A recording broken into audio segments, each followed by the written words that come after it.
Hello. How you doing? Okay, cool. So this talk is called Bloom, a language for disorderly distributed programming. So how many people here kind of do distributed systems work, just so I can kind of get a feel for the audience? So, I don't know, 15 or so? Okay, so not a super lot. Okay, cool. So who am I? So I'm Chris Meiklejohn. That's my GitHub. That's my Twitter. You can follow me. I tweet about The Wire. So, yeah. So what do I do? So I work at Basho Technologies. We make a distributed database called REAC. Highly available, fault-tolerant. It's written mostly in Erlang and C. So I don't really do a lot of Ruby now. I'm also a grad student at Brown University. I do like formal verification and distributed systems and databases and stuff like that. So you can talk to me about all of that stuff all of the time, whenever you'd like, after this, at the bar, whatever. And finally, I run this podcast called Think Distributed, so I'm going to take like a minute here to kind of just promote this, so you should check it out. We talk about academic papers and distributed computing, and it's primarily me and Peter Daedalus from UC Berkeley, and a couple other Basho people, and some people from France at INRIA and HasLab. So I used to work at Swipely. I wrote a lot of Ruby code there. So I was a Ruby developer. And I also was a maintainer of Ruby gems. Technically, I am a maintainer, but I haven't committed something in like a year, so come at me. All right, so what are we going to talk about? So we're going to talk about this project that comes from UC Berkeley. It comes out of this group called Boom. So this is Joe Hellerstein's group, and it's got a bunch of these really awesome guys, Peter Alvaro, Peter Bayless, Neil Conway. Boom stands for Berkeley Order of Magnitude. It's a project to basically kind of find a better way to build large-scale systems with smaller amounts of code. So it makes building, like, it mainly focuses on distributed computing, and Bloom is one of the languages. There's also a lot of work on like CRDTs and eventual consistency and stuff like that that's also coming out of this group. So the general outline of the talk is we're going to talk about some theory, probably more theory than actual Ruby, and then we're going to kind of look at this language called Bloom, which is a prototype language implemented as a DSL in Ruby, and take a look at a couple examples and just kind of look at what the programming model looks like. But we're going to talk a little bit more about theory, just considering the background of the audience so far. So cool. So there's this thing like von Neumann architecture. You're probably kind of all familiar with it. It's kind of the way you program. It's kind of a model that's been around for a long time. And it's very persistent. We still kind of program in this model. So, there's this idea that you have a CPU, and you have a series of instructions, and you have some shared mutable state. And your programs walk through these instructions in order. You have an instruction counter that's going to go through, and it's going to sequentially execute these instructions. So you have this sense of order in your program. It's very sequential. And what this does is it imposes a total order, right? You can reason about exactly how certain parts of the system are going to interact and the order that the events are going to happen on the machine. So this makes programming nice. This is a nice model. It's very easy to reason about. It's very easy to write programs this way. But the problem is that in the real world, we have disorderly actors, right? There are actors happening all the time, and these actors are racing, and the system kind of allows this disorder. So what we try to do is we try to have this illusion of there being a total order of events in the system. And this is kind of, this is like if you think of any kind of like threading model or concurrency model, this is kind of what you see here. You have a bunch of support structures to allow you to do things with threads and mutexes and semaphores and things like this. So you try to impose this order on the system. And a lot of this is formalized by Jim Gray. This is like the idea behind transactions, right? So if you have a system that has transactional memory, software transactional memory, or actual transactional memory system, or even like a relational database like MySQL or Postgres, you have this, like, this transaction allows you to have this illusion of order in the system, right? Like, changes to the system happen atomically. You have this isolated view of the world when you're executing something. And then those transactions are basically interleaved. And then there is like a total ordering in the system, but you're kind of viewing this like partial order, and your updates may appear to somebody else atomically, but not necessarily in the exact same order, right? So this is like the idea. So Jim Gray also wrote a lot of the work on serializability. This is like a lot of the theory behind, the theory behind all of this is in serializability, which means that you kind of have like a schedule of events in the system.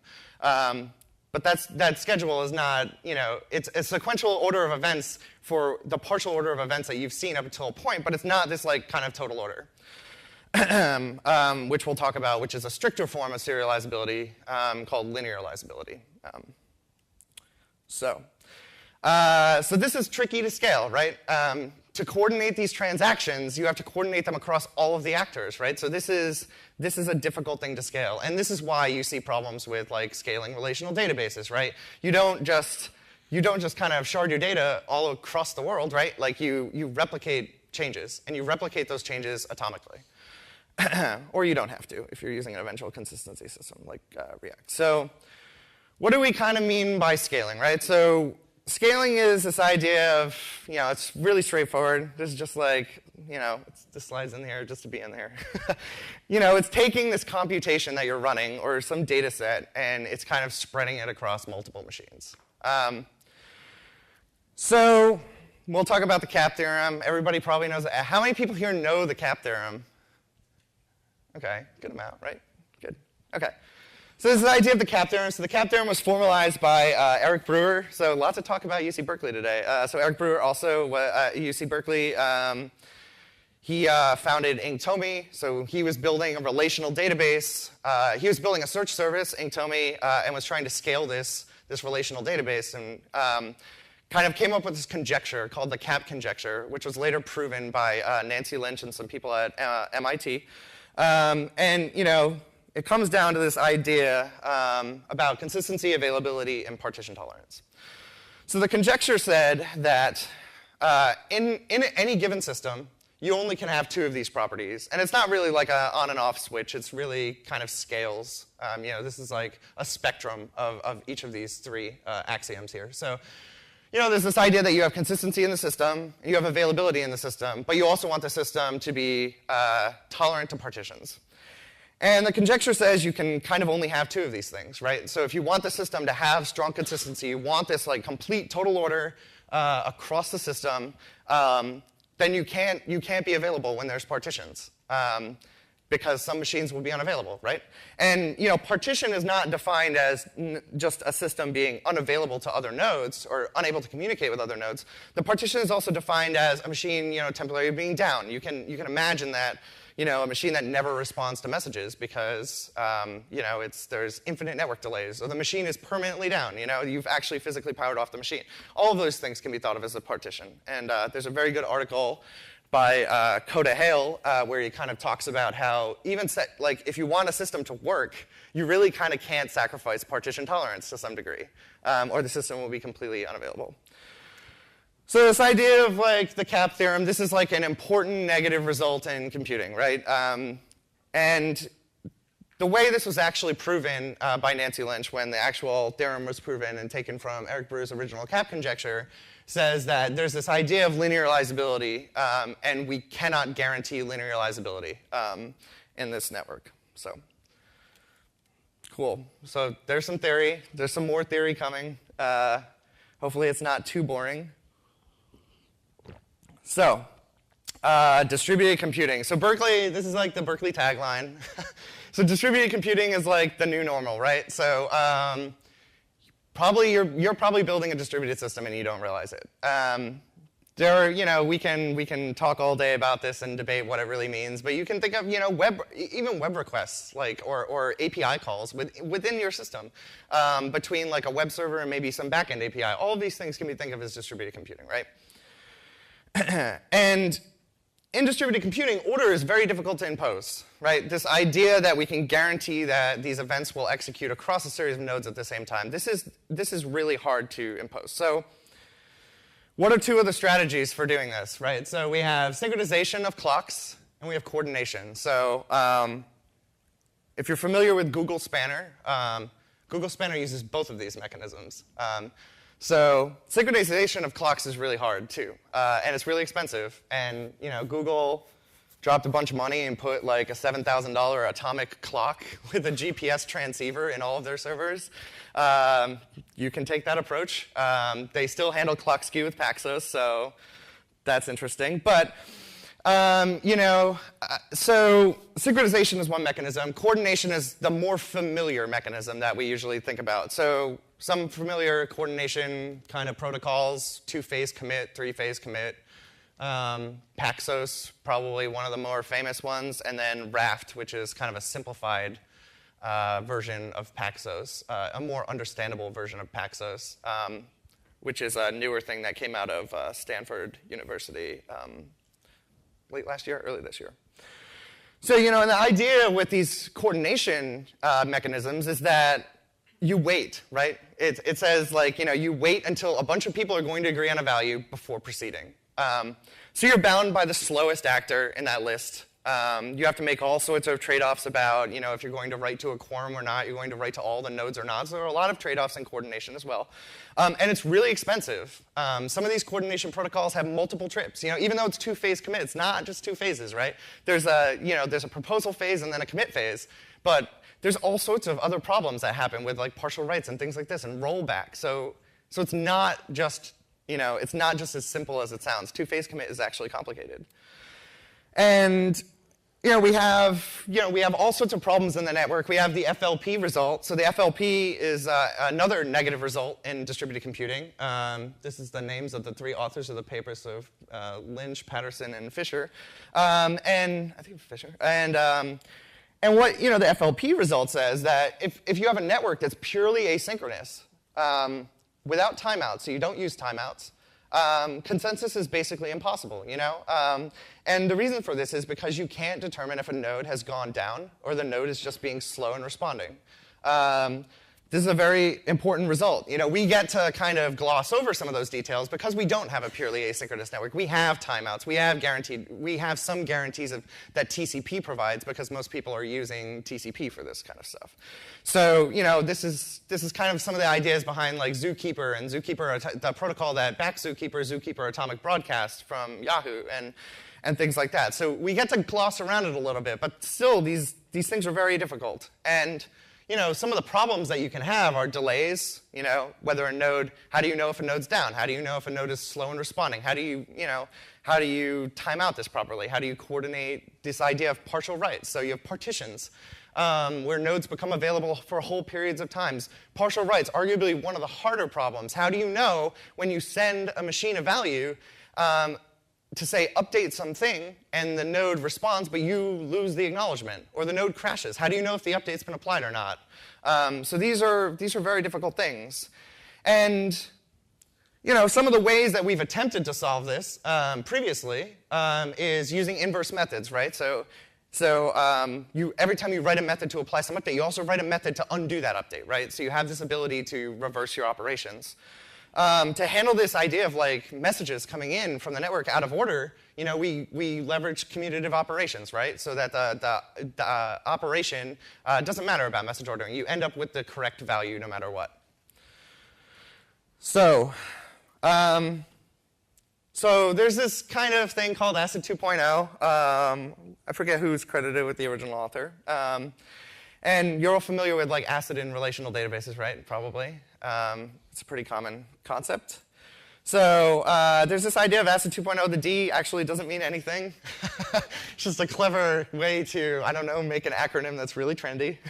So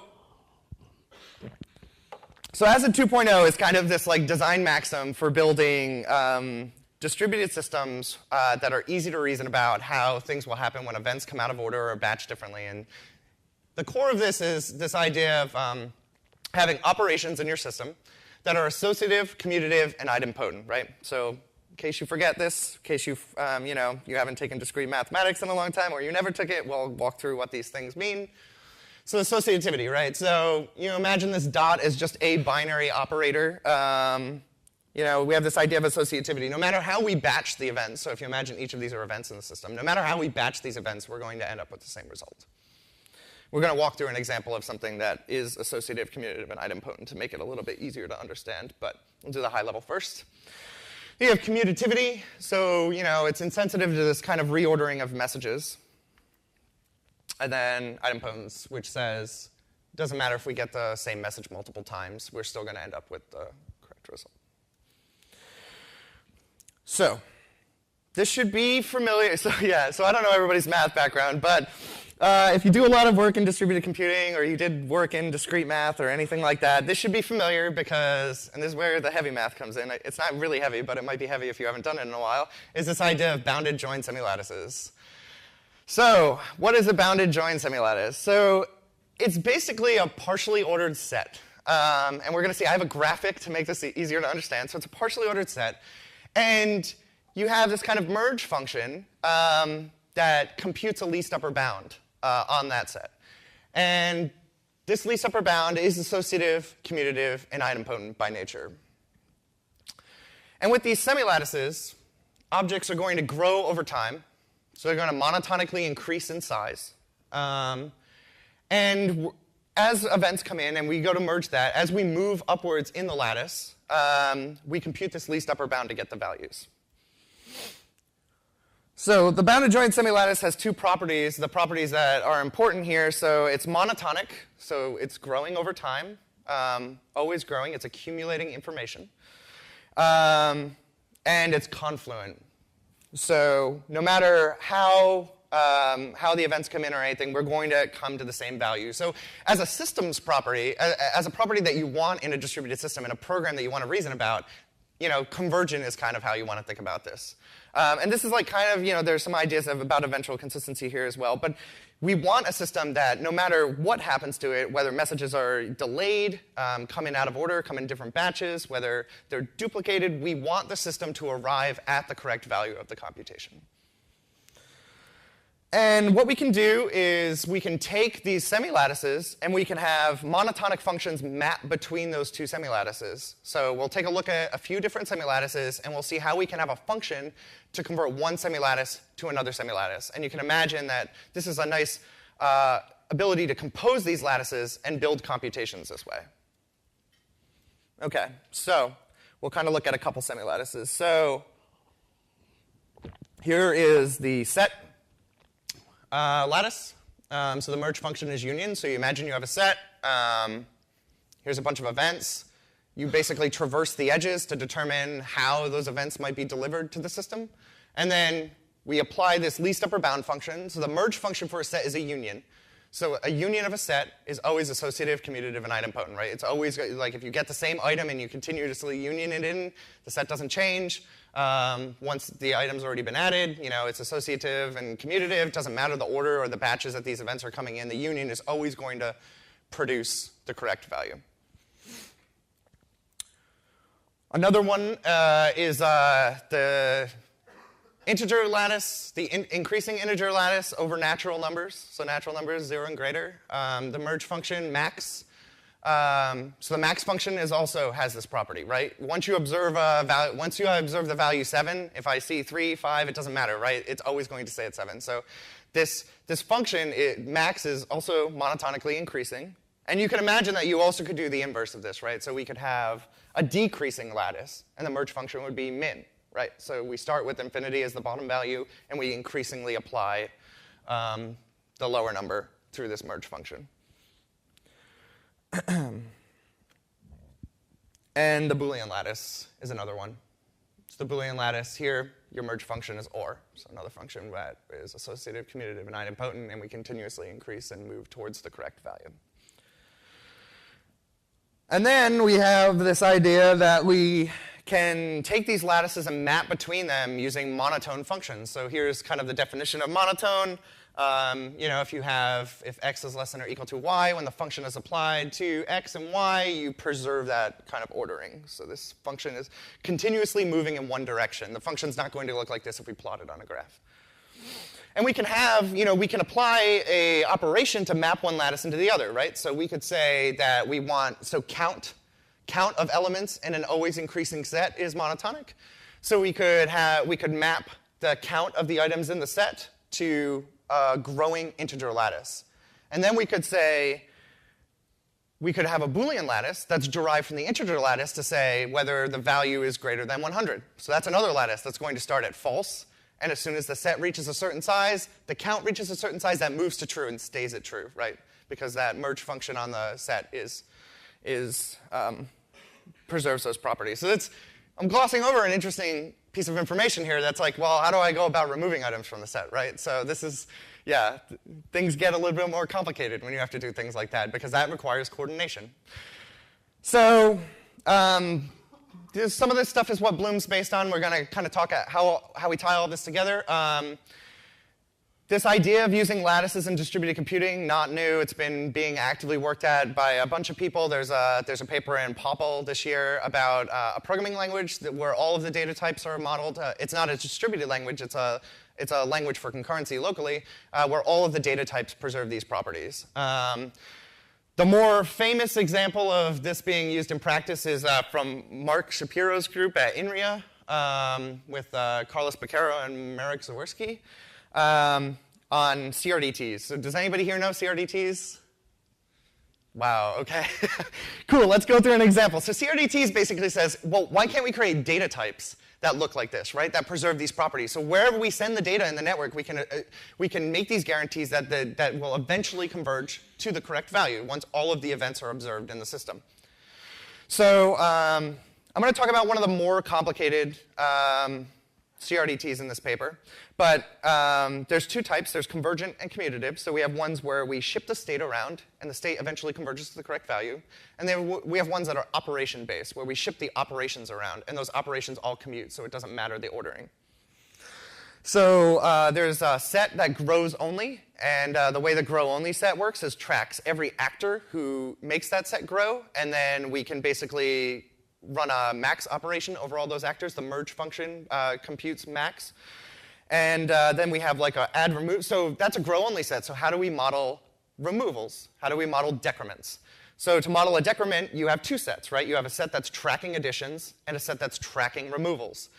Decrements, increments and decrements. And then you basically just, subtract those two values to determine what the value should actually be. So you see, in all of these cases, we accumulate information, right? Because if we have this idea where we actually remove a value, so if we're tracking a counter and the counter's at 2 and then somebody increments it, how do I know if some other actor who hasn't observed either the add or remove has observed the add and remove or has observed none of those events? So we have to model the events individually so we can reason about what events have been seen in the system. And this is kind of the basic idea behind vector clocks, if you're familiar with how we determine operations that happen concurrently in a distributed system. So we're going to look at, so this is actually going to make it a lot more clear. So we're going to talk about a convergent replicated data type. This is called an observed remove set. So this models additions to a set and removals from a set. And then what we do is just kind of take the complement of those two sets and determine what's still in the set. So we have two sets here. So this is actually, I made this slide for an Erlang talk. So this is a tuple, so it's just like a list with two elements. It's a two-tuple. And one is going to track the identifier for the operation, and then A is going to be the value, so like a symbol in Ruby that we've added to the set. So we say, OK, I'm going to add value A by actor 1, and then I'm going to replicate that value across the network. So now what happens is, let's imagine that concurrently on both sides of the network, A gets removed. So what we see is A was last added with the actor of 1. So we add it to this remove set with the actor of 1. And then on this side, A gets added back again. It gets added with a new ID. It sees that it's in the remove set and also in the add set. So we add it to the set again. So now we have this 2 and A here. And then this converges to this. And we can see that by applying the operations, the merge operations and everything, the actual value we're getting out of this set is that A is in the set, right? We have an addition, a removal, and an addition. So another example, same thing. We'll have A added on either side of a network, or we add it on one side and we replicate it over. Excuse me. And on this side, we have B added with the identifier of 2. And then on this side, we have A added, A removed with the original actor. And we apply all the operations, and we get the value where B is in the set and A is not in the set. So this is the merged value here, where we merge both replicas. And you see the merge is just basically computing a set union. Okay, so this is great, right? This allows us to write these data structures that have all of these great properties, and everything comes out to the right value, and we don't have to worry about locking and coordination and all sorts of stuff like that. It allows us to have these objects just kind of naturally happen in the system, and eventually we converge to the right value. So this is kind of like this idea of eventual consistency, right? Eventually we're going to produce the correct value. So this is good. This is good for data. But like, what about computation, right? So we still have this, we have these data structures, and we can build these massive data structures and ship them around. And we actually have CRDTs in React. And it allows us to have these counters that we can replicate across the network and ensure that when, the system is fine, there's no partitions, and everything has kind of got to the right value, that after we apply all these merge functions, we'll get the value that we desire. So what we really want is this idea of like composability. We want these data structures, and we want to be able to compose these data structures, and we want to basically be able to provide a programming abstraction on top of this. So we want to reason about computation with using these semilattices. Okay, so we'll kind of talk about the Com theorem now. So the Com theorem was another conjecture that was eventually proven. So this is so the Com theorem is the basic idea behind Bloom when we start talking more in depth about Bloom. So the Com theorem, as the original conjecture, is from Joe Hellerstein. So it's this idea that consistency has logical monotonicity. So if your program is logically monotonic, so that everything kind of increases in information, your program is accumulating information and applying these operations to this information over time, that eventually it will compute the correct value. And what this says is, like, even if everything is asynchronous, even if every operation in your program across nodes in a network, even if all of these operations are asynchronous, we get this consistency guarantee. We get this eventual consistency guarantee where we will compute the correct values. However, this means that all of our functions in our program need to be monotonic. We need to have all monotone functions. And that's not always, you can't really build a robust, like, rich, featureful application when everything is monotonic, unfortunately. Things that are not monotonic are writing to the screen, if you write a line at a time. All you Haskellers are probably laughing right now because you're thinking of like the IO monad or something. But what this theorem allows us to do is identify places in your code that are non-monotonic. And we're going to talk about how Bloom can find these places in your program that require coordination and tell you and point them out. Well, I don't have a slide of it because I couldn't get a really good example of it, but actually, the programming language has a feature where we actually build a graph-viz representation of how all of the messages are going to be passed between parts of your program. And then it can graphically identify a particular point where coordination is required. We're going to say the operation that you're performing here is non-monotonic.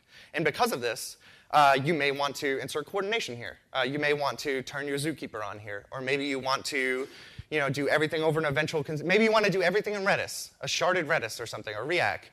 But maybe at one particular point in your program, you say, well, this is where I need everything to go through a Postgres database right here, because I need the serializable guarantees that the Postgres database makes.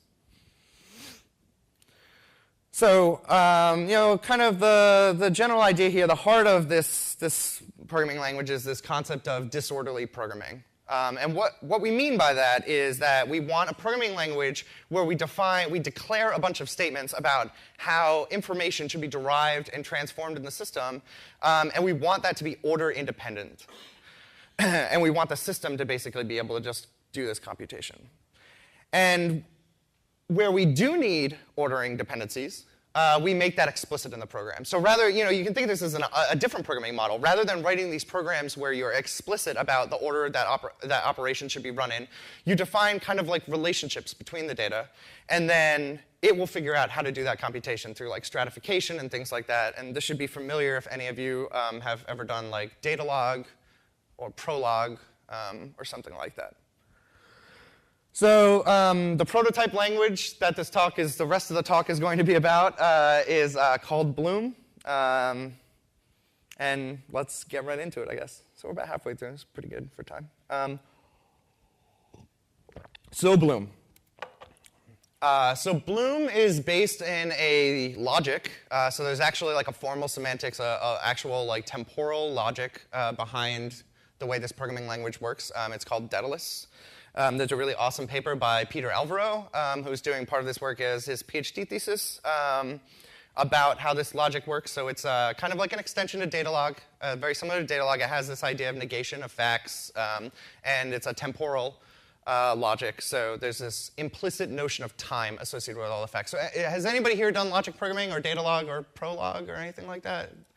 Very few. Okay. So yeah. So you have this idea that you're accumulating knowledge over time, and this knowledge is like kind of monotonically increasing in Daedalus, and then all of that knowledge is known at the particular time steps, and the programming language makes that implicit. In the actual logic, there are examples where it's explicit and implicit as well. And it's a disorderly language, so if you imagine the rules for computation are kind of similar to inference rules if you've done any logic. So you say, given some set of facts that are known at this particular point in time, some state, you derive new state off of that, and that new state is known either immediately, or that new state may be known at a future time. And this is a good way to think about network programming and distributed computation, because this idea that you derive some fact that might be known in the future but isn't known right now is kind of very similar to how you think about asynchronous programming, right? If you say, I'm doing asynchronous message passing across a network, well, that system is going to know about this value at some point. But without coordination, I don't know when that system is going to know that value. It could know it at any time. And what we're going to do is we're going to think of the data structures in our language as lattices. And we're going to have these monotone functions that allow us to map values between those lattices. So in the example where I showed we had sets, and then we apply these count operations, which are monotone functions, over increasing only sets. And then we can map that into a Boolean lattice, saying that when the count reaches a certain value, we can guarantee this lattice will also increase. You think about programming your application that way. And the language is going to highlight points in your program that are non-monotonic. And it's going to point these out and say, right here, you need to use Zookeeper. Or right here, you need Paxos, or two-phase commit, or something like that.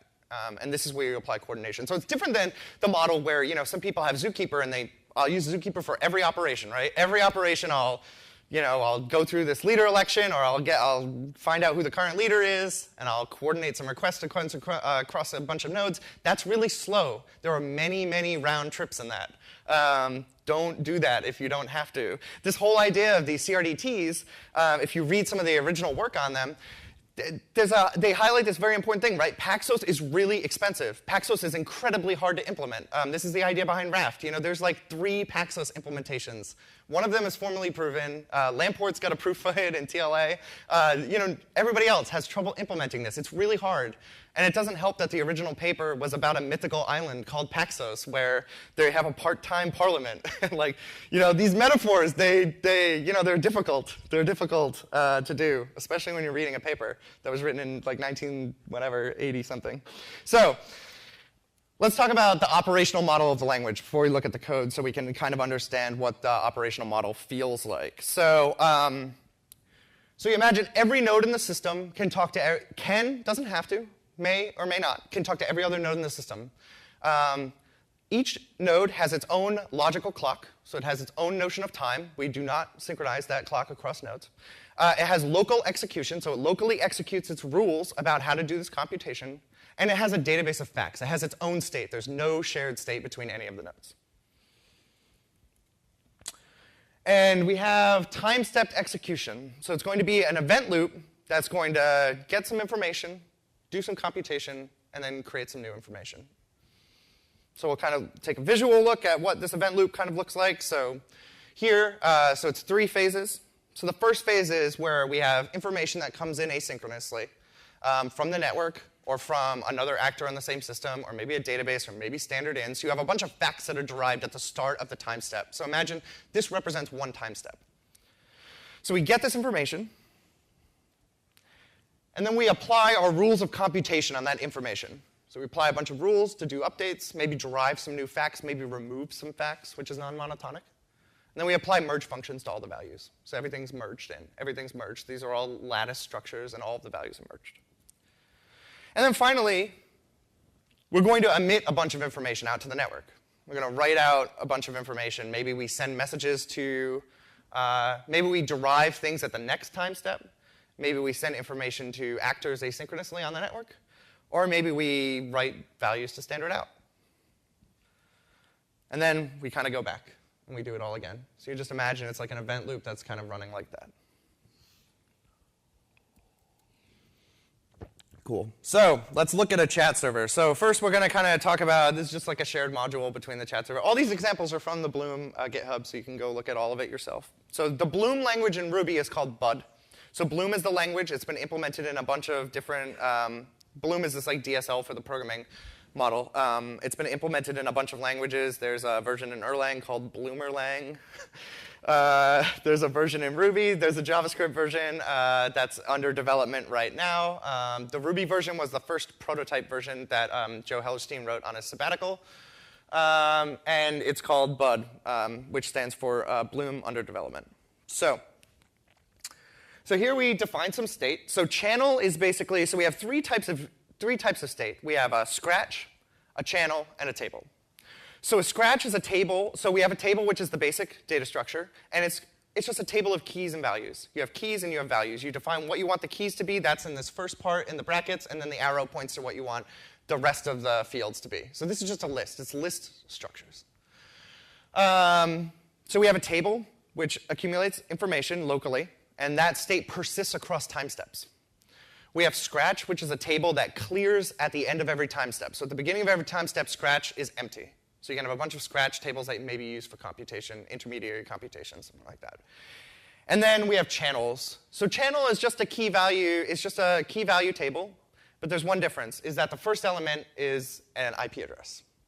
And MCAS is a special one. So MCAS is a special one for multicast. So any connected client will basically get the message.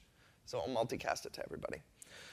So this is pretty straightforward. We have a connection channel. It has an IP address, client, and then a name, so a nickname, because we're writing a chat server. Chat server is like the distributed systems hello world, or Twitter, really. But, and then we have a multicast channel where we're going to send messages. So that's pretty straightforward. And here's our code for the server. So we include Bud. That's the language. We include that protocol that we just looked at right here. And this could be inline. It's just, I just wanted to keep it as close to the examples in the repo so you could follow along if you wanted to. And then we define a table called node list, which has some state. So the Bloom block executes, so these are our rules for deriving new facts, right? So we have two operators here. So you see we have a less than or equal to, and then we have a less than or less than tilde. So the less than or equal to says derive a fact at the next time step. I'm sorry, derive a fact immediately. So derive some fact that's known right now. So this is saying that from this, and we'll talk through what these operations are in a second. I just want to talk through the operators. So this is going to say, so you're going to have some information in this connect table, and we're going to perform a map, and then we're going to make it known in this node list immediately. So it will be known at this time step right now. And it doesn't matter the order I write these rules, and we'll talk about that in a second. And then we have multicast, and this one has the less than or tilde. So the less than or tilde means this is an asynchronous merge. So we have an instantaneous merge and an asynchronous merge. So the asynchronous merge says, make some fact known at a future time step. That time step could be any time step, just a future time step. This is the only way that you can communicate with data over the network, right? You can't instantaneously merge data into the network and make it known by everybody. This is like kind of the idea of the talk, right?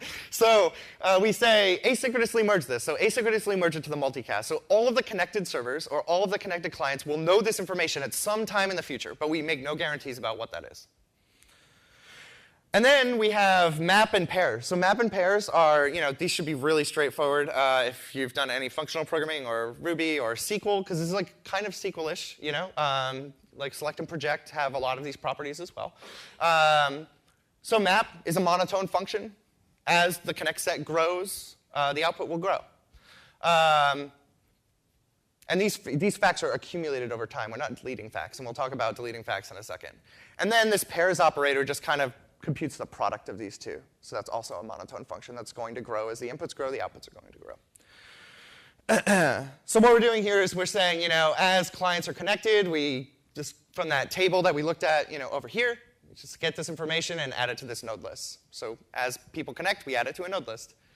And as we receive messages on the multicast channel, we basically broadcast it out to all the nodes. So we take the list of all the nodes we know are connected and the messages coming in on the multicast channel, we compute the product, and we send it out, right? So as a message comes in, I send it out to everybody.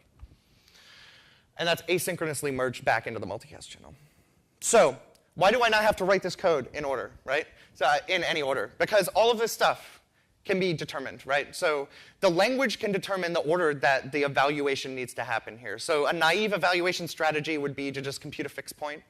You also can do stratification, where you examine the call graph through analysis and figure out exactly how these rules should be executed based on their dependencies or interdependencies.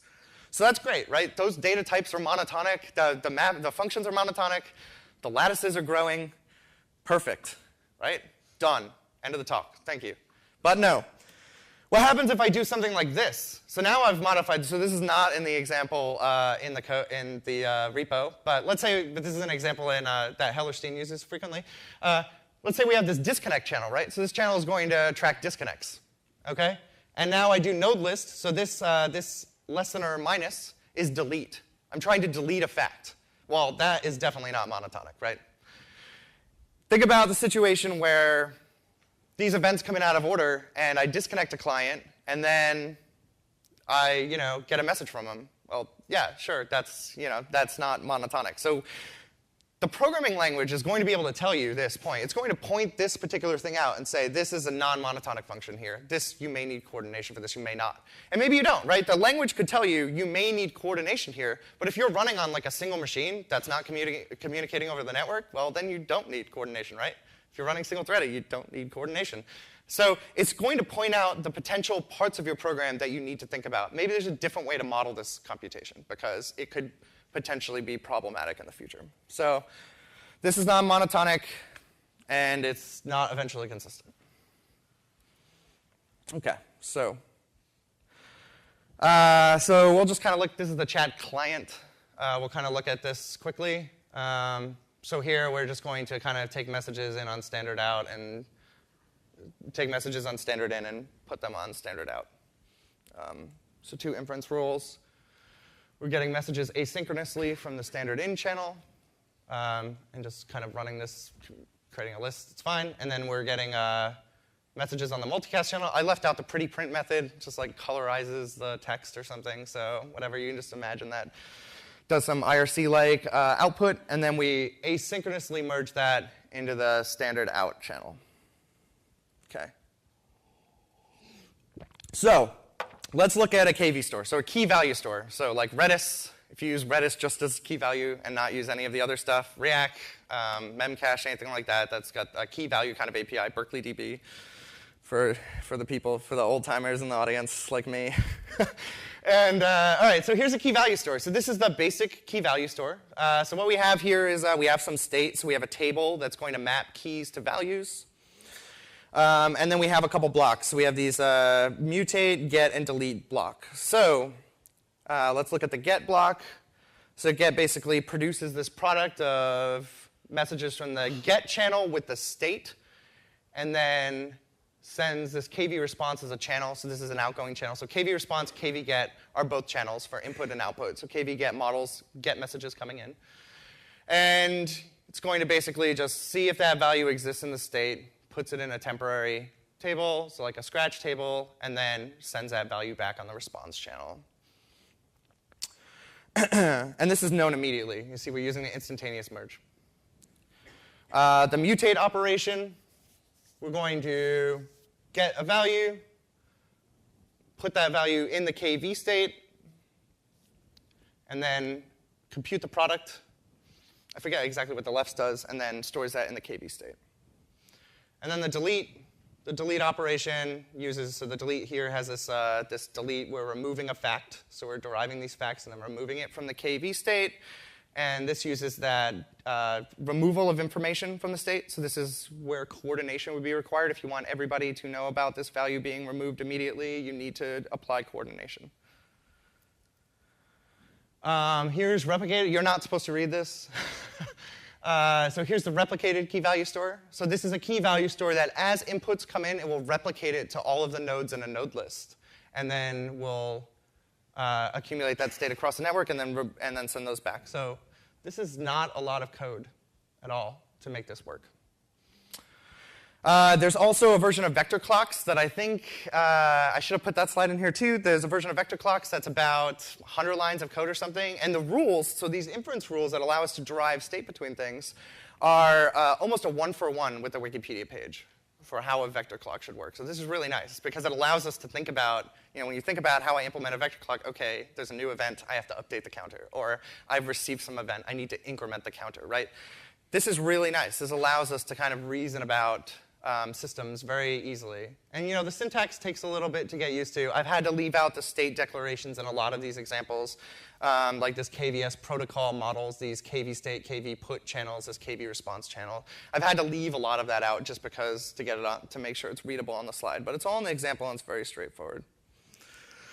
So cool. So almost done. Only a few more slides. COM analysis. So the language allows you to do analysis over these data structures. So we can basically label parts where we have asynchronous communication happening, and we can label parts of the code that are non-monotonic. And this allows us to derive where coordination is needed.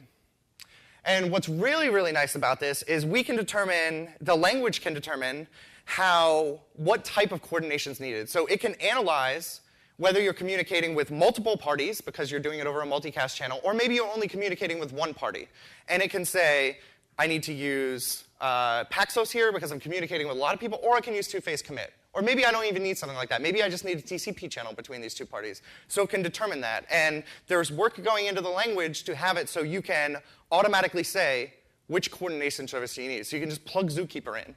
And where the parts of the code need to do it, it will elect a leader, it will do the change, and then it will go back to being this disorderly computation. So it allows you to seamlessly move between these models, which is extremely compelling. So the conclusion, this is a prototype language. You don't want to look at the implementation if you're a purist. It uses event machine. It doesn't work on JRuby. All sorts of things like this. It's merely like a teaching tool to help you understand how to go about playing with the language, contributing to the language, and understanding this idea of doing this disorderly computation and thinking about how you would model programs this way.